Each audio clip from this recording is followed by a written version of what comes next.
Mijëra kilometra larg kufirit Ukrainas në fonde krejtësisht të parritshme, Ministria Ruse e Mbrojtjes ka zhvendosur bombarduesit të cilët i shpëtuan shkatrimit në operacionin e inteligjencës ukraine, rrjeta e Merimangës, gjatë të cilit sipas gërstimeve u shkatruan rreth 40 avion strategjik.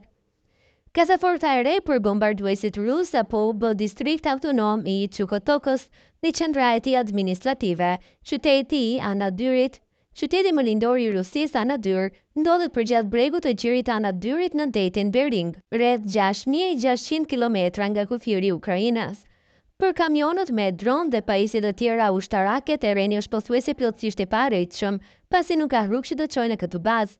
Qasja është e mundur vetëm duke përdorur një numër të kufizuar automjetesh off-road, ndërsa logjistika e plotë mbështetet në transportin ajror dhe transportin e herpashershëm me anije. Imazhet në të fundit satelitore të bazës ushtarake, e cila funksionon edhe si aeroport civil, kanë zbuluar praninë e një bombarduesi strategjik, Tu-160. Imazhi satelitor Sentinel i marrë më 4 gjashor tregon qartë një avion të madh që ekspertët e kanë identifikuar si një Tu-160 me një trup të rafshuar karakteristik dhe një hapje krahash prej 55.7 metrash. Vetëm 2 ditë më parë, më 2 qershor, ai aeroplan nuk ishte më në pistë dhe imazhet satelitore nga muajt e mëparshëm tregojnë se bombarduesit strategjik nuk janë shfaqur atje, përveç se në vitin 2024 gjatë ushtrimeve ushtarake. Mesa duket Tu-160 u zhvendos në Anadry për të mbrojtur atë nga sulmet të mëtejshme ukrainase, siç ishte operacioni rrjeta e Merimangës, edhe pse Rusia filloi ndërtimin e autostradës Kolyma-Andriy në 2012, e cila duhet të përfundonte deri në vitin 2024, vetëm 230 kilometra nga 2300 kilometrat e planifikuar, janë ndërtuar deri më sot, pra 10% në 10 vjet. Pikërisht për shkak të këtij izolimi, përdorimi i bazës Anadry për sulme ndaj Ukrainës është e pamundur.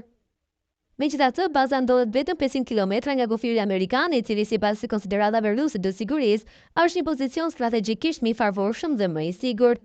Tupolev Tu-160 njihet ndryshe dhe si mjellma e bardhë e ushtrisë ruse, ndërsa në perëndim njihet me emrin e vendosur nga NATO, Blackjack.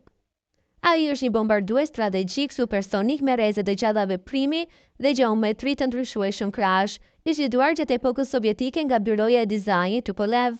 Ai hyri në shërbimin operativ në 1987 dhe deri në vitin 2016 forcat ajrore ruse. Përmes këtyre avionëve të gjatë veprimi kishin rreth 20 për këtyre avionëve, disa prej tyre të cilët ishin modernizuar me sisteme moderne elektronike.